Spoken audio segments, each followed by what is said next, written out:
Assalamualaikum warahmatullahi wabarakatuh. Alhamdulillahirrabbilalamin. Wabihi nasta'in wala muridin waladin. Assalatu wassalamu ala asrofil anbiya'i wal mursalin wa ala alihi washabihi ajmain, amma ba'du. Pertama-tama marilah kita panjatkan puji syukur kita atas kehadirat Robi yang telah memberikan kita beribu-ribu kenikmatan, di antaranya nikmat iman dan Islam. Salawat beriring salam semoga tetap tercurah limpahkan kepada junjungan Nabi besar kita, yakni Habibina wa Syafi'ina wa Maulana Muhammad sallallahu alaihi wasallam, para keluarganya, para sahabatnya, dan kita selaku umatnya hingga akhir zaman. Amin ya rabbal alamin. Yang terhormat dosen pengampu Muhammad Teguh Setiaji, SEMMC. Perkenalkan, nama saya Kurniawan. Di sini saya akan mempresentasikan pertemuan 1 sampai pertemuan 12. Langsung saja ke pemateri pertama, konsep dasar ekonomi mikro. Konsep ekonomi mikro memprediksikan tindakan manusia, perencanaan bisnis, kebijakan sumber daya manusia, penentuan harga, kebijakan pemasaran, dan kebijakan kesejahteraan masyarakat. Pengertian definisi dari berbagai sumber ada 3. Yang pertama KBBI, yang kedua OJK, yang ketiga definisi umum. Manfaat mempelajari ekonomi: memprediksikan tindakan manusia, merencanakan bisnis, kebijakan sumber daya manusia, penentuan harga, kebijakan pemasaran, dan kebijakan kesejahteraan manusia. Ekonomi mikro mengkaji interaksi individu dalam memproduksi dan mengkonsumsi produk dalam perusahaan ruang lingkup lebih kecil. Selanjutnya, elastisitas permintaan dan penawaran. Pengertian elastisitas. Elastisitas adalah ukuran persentase perubahan pada satu variabel yang disebabkan oleh perubahan 1% pada variabel lain. Elastisitas merupakan tingkat kepekaan perubahan kuantitas suatu barang yang disebabkan oleh adanya perubahan faktor-faktor lain. Ukuran yang dipakai untuk mengukur derajat pekerjaan digunakan rasio atau perbandingan presentasi perubahan kuantitas barang yang diminta atau barang yang ditawarkan dengan presentasi perubahan faktor-faktor yang menyebabkan kuantitas barang itu berubah. Macam-macam elastisitas permintaan. Yang pertama, faktor yang menunjukkan elastisitas permintaan. Yang kedua, faktor-faktor yang menentukan elastisitas penawaran. Kesimpulan, elastisitas adalah ekonomi mengukur seberapa responsif permintaan atau penawaran terhadap perubahan dalam faktor-faktor tertentu, seperti harga, pendapatan, dan barang-barang lain. Elastisitas pendapatan menggambarkan hubungan antara pendapatan dan permintaan barang. Elastisitas permintaan menunjukkan elastisitas permintaan terhadap perubahan harga barang. Elastisitas silang mengukur efek perubahan harga barang lain pada permintaan. Elastisitas titik membantu memahami respon spesifik pada titik tertentu di kurva, dan elastisitas penawaran menunjukkan barang penawaran berubah sering dengan perubahan harga.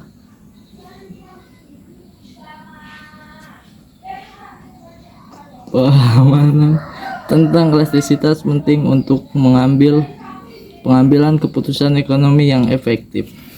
Materi selanjutnya, masalah ekonomi. Ekonomi adalah masalah sehari-hari yang dihadapi semua orang atau masyarakat, baik sebagai individu, kelompok, permintaan, atau pengusahaan maupun pejabat Republik. Masyarakat ekonomi pada prinsip adalah masalah pemenuhan kebutuhan dan keinginan atau konsumsi manusia dalam kehidupan. Yang pertama, kelengahan sebagai sumber masalah. Yang kedua, masalah pokok ekonomi. Yang ketiga, masalah-masalah pokok ekonomi. Yang keempat, masalah ekonomi modern. Masalah ekonomi adalah isu yang kompleks dan multimedia yang memerlukan tanggung jawab bersama dari berbagai pihak untuk mengatasinya. Pemerintahan memiliki peran utama dalam memberantas masalah ekonomi melalui kebijakan fiskal, moneter, dan reguler yang efektif. Pada kesimpulannya, masalah ekonomi terbagi menjadi dua, yakni masalah ekonomi klasik dan modern. Dalam masalah ekonomi modern, terdapat 3 masalah pokok yang berkaitan dengan apa, beberapa, bagaimana, dan untuk siapa barang tersebut diproduksi. Masalah ekonomi ini bisa diatasi dengan pertimbangan 5 faktor penting, yaitu sumber daya alam dan sumber daya manusia, modal kerja, proses distribusi, dan tingkat konsumsi. Materi selanjutnya, teori permintaan dan penawaran. Ekonomi adalah sehari-hari yang dihadapkan semua orang, baik sebagai individu, kelompok, permintaan, perusahaan, dan pejabat Republik. Masalah ekonomi ini yang mendasari orang melakukan kegiatan usaha dan bisnis untuk memenuhi kebutuhan dan menyelesaikan masalah ekonomi mereka.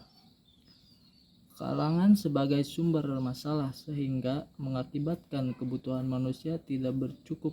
Masalah pokok ekonomi adalah masalah muncul ketika sumber daya digunakan sebatas untuk memenuhi pemerintahan. Terdapat 2 kategori masalah pokok ekonomi. Yang terdapat 2 kategori masalah pokok ekonomi klasik atau tradisional dan masalah ekonomi modern. Masalah pokok ekonomi yang umum dihadapi oleh banyak negara termasuk Indonesia. Yang pertama, kemiskinan adalah masalah yang melibatkan jumlah besar penduduk yang hidup di bawah garis kemiskinan, tidak mampu memenuhi kebutuhan dasar seperti pangan, perumahan, dan pendidikan dan pelayanan kesehatan. 2. Ketimpangan ekonomi dapat menimbulkan konflik sosial, ketidakstabilan, dan ketidakadilan. Ketahanan ekonomi mengacu pada kemampuan suatu negara untuk bertahan, memulihkan krisis ekonomi seperti krisis keuangan global atau perubahan situasi ekonomi tidak stabil. Yang ketiga, akses terhadap pendidikan berkualitas dan keterampilan yang relevan dan menjadi hambatan dalam meningkatkan kualitas tenaga kerja dan daya saing ekonomi. Materi selanjutnya, teori produksi.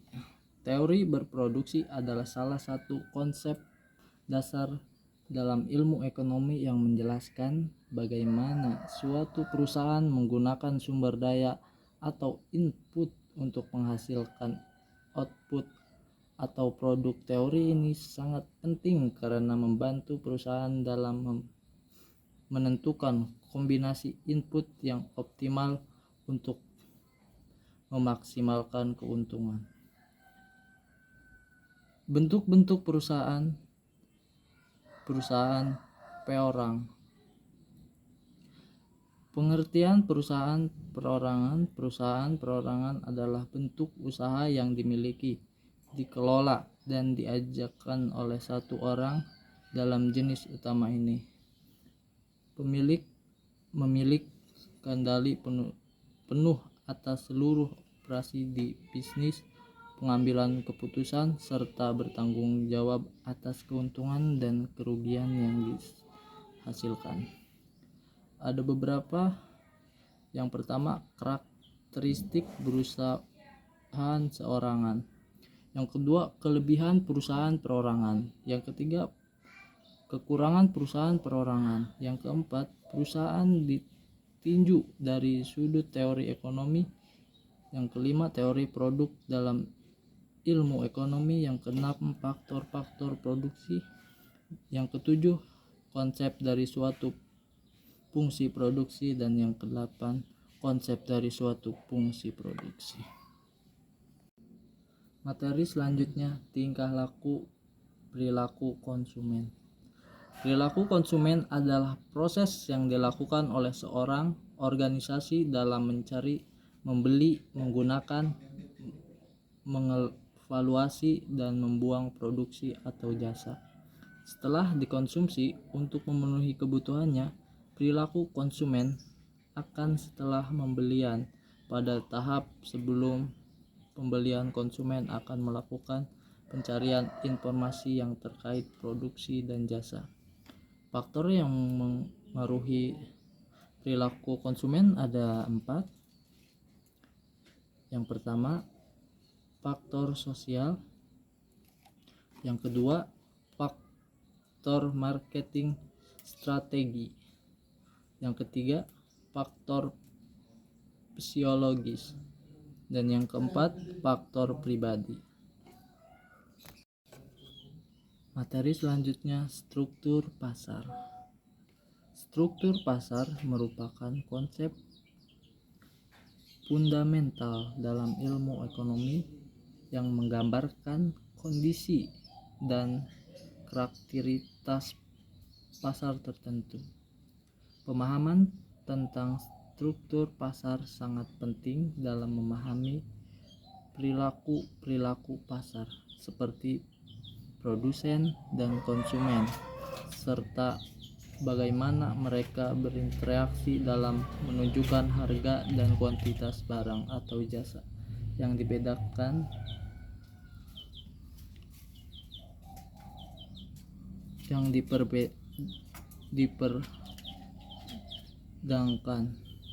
Fungsi struktur pasar. Yang pertama, menentukan perilaku pelaku pasar. Yang kedua, mempengaruhi kinerja pasar. Dan yang keempat dan yang ketiga, memberikan petunjuk bagi pemerintahan. Materi selanjutnya, persaingan monopolistis. Persaingan monopolistis adalah suatu bentuk pasar di mana terdapat banyak penjual yang menawarkan produk yang berbeda-beda tetapi memiliki subsidi yang cukup dekat dalam konteks ini.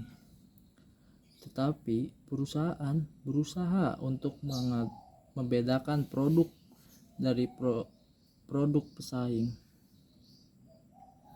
melalui berbagai cara seperti inovasi, branding, dan pemasaran.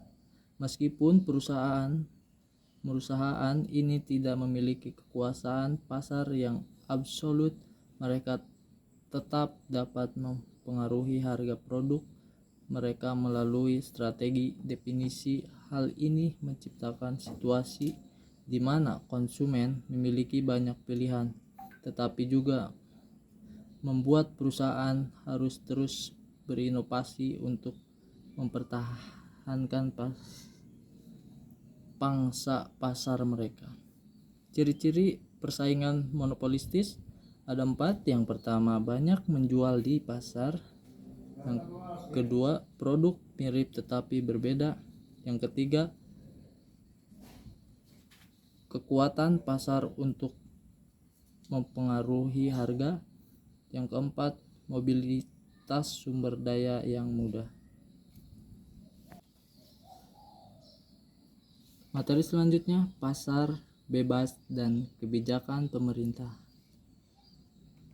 Pasar bebas adalah suatu sistem ekonomi di mana seluruh kegiatan ekonomi mulai dari produksi, distribusi hingga konsumsi diserahkan sepenuhnya kepada mekanisme pasar tanpa campur tangan pemerintah atau pihak lainnya. Dalam konteks perdana gangguan luar negeri, pasar bebas berlangsung tanpa hambatan, di mana masyarakat memiliki kebiasaan untuk melakukan transaksi lintas negara tanpa intervensi atau kebijakan pembatas dari pemerintahan masing-masing. Cara mengatasinya ada 3 macam. Yang pertama, meningkatkan infrastruktur, yang kedua meningkatkan sektor umum, dan yang ketiga meningkatkan sumber daya manusia atau SDM. Materi selanjutnya, kebijakan fiskal dan moneter. Definisi kebijakan fiskal.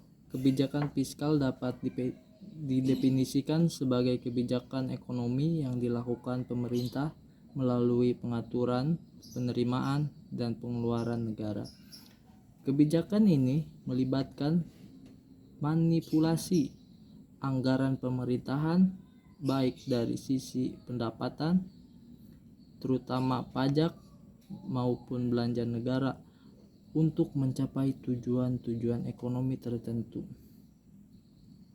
Secara lebih spesifik, kebijakan fiskal merupakan langkah-langkah yang diambil pemerintahan untuk mempengaruhi agregat ekonomi melalui perubahan dalam pengeluaran pemerintahan dan sistem perpajakan. Tujuannya adalah untuk menstabilkan perekonomian, mendorong pertumbuhan, dan mencapai berbagai sasaran ekonomi makro lainnya. Fungsi kebijakan fiskal ada 6. Yang pertama, fungsi otoritas. Yang kedua, fungsi perencanaan. Yang ketiga, fungsi pengawasan. Dan yang keempat, fungsi alokasi. Yang kelima, fungsi stabilitas. Dan yang keenam, fungsi distribusi. Materi selanjutnya, definisi kebijakan moneter. Kebijakan moneter adalah tindakan yang diambil oleh bank sentral untuk mengontrol jumlah uang yang beredar dan suku bunga dalam perekonomian.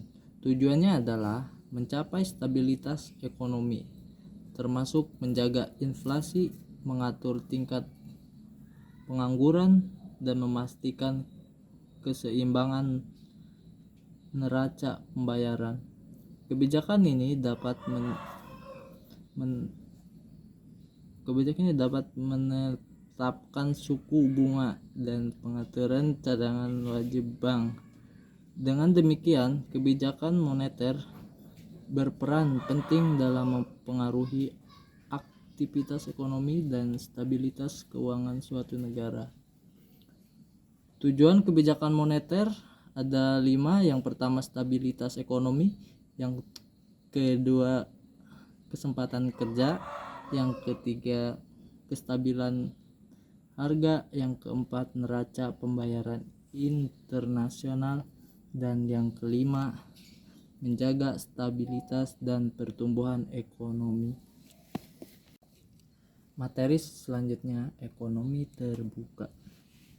Perekonomian terbuka adalah perekonomian yang melibatkan diri dalam perdagangan internasional, ekspor dan impor barang dan jasa, serta modal dengan negara-negara lain. Fungsi ekonomi terbuka ada 3. Yang pertama, meningkatkan standar hidup. Yang kedua, meningkatkan efisiensi. Dan yang ketiga, membuka peluang investasi.